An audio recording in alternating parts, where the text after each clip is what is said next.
ನಮ್ಮೂರಲ್ಲಿ ಒಂದು ದೊಡ್ಡ ಹುಣಸೆ ಮರ ಇದೆ.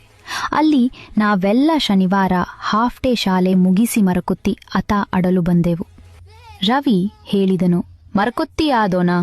ಎಲ್ಲ ಹುಡುಗರು ನಗುತ್ತಾರೆ. ಕೈಮಣ್ಣಿಗೆ ಉಜ್ಜಿ ಆಟಕ್ಕೆ ತಯಾರಿಯಾದ್ರು. ಹುಣಸೆ ಮರ ನೋಡಿದ್ರು. ಒಬ್ಬನನ್ನ ಮುಟ್ಟೋಕೆ ರೆಡಿ ಮಾಡಿದ್ರು. ರವಿ ಮುದ್ದಲ್ಲು ಮರಕ್ಕೆ ಹುಟ್ಟುತ್ತಾನೆ. ಅವನು ಆಕಾಶ ಕಡೆ ನೋಡುತ್ತಾನೆ.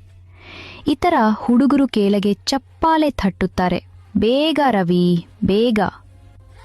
ಈಗ ಎಲ್ಲರೂ ಮರಾಡ ಮೇಲೆ ಹಟ್ಟಿ ಮರಾಡ ಕೊಂಬೆಗಳ ಮೇಲೆ ಹೋಗುತ್ತಾರೆ. ಓ ಓ ಆ ಆ ಅಂತ ಕೊತ್ತಿ ತರ ಆಡುತ್ತಾರೆ.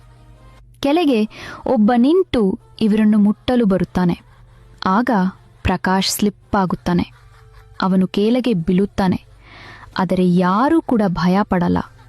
ಎಲ್ಲರೂ ನಗುತ್ತಾರೆ. ಅವನು ಕೂಡ ನಗುತ್ತಾನೆ.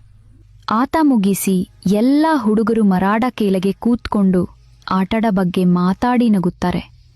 ಆಟ ಆಡಿದ ಸಾರ್ಥಕತೆ ಅವರಲ್ಲಿ ಕಾಣುತ್ತಿತ್ತು. ಹೊಟ್ಟು ಮುನುಗುತ್ತದೆ ಹುಡುಗರು.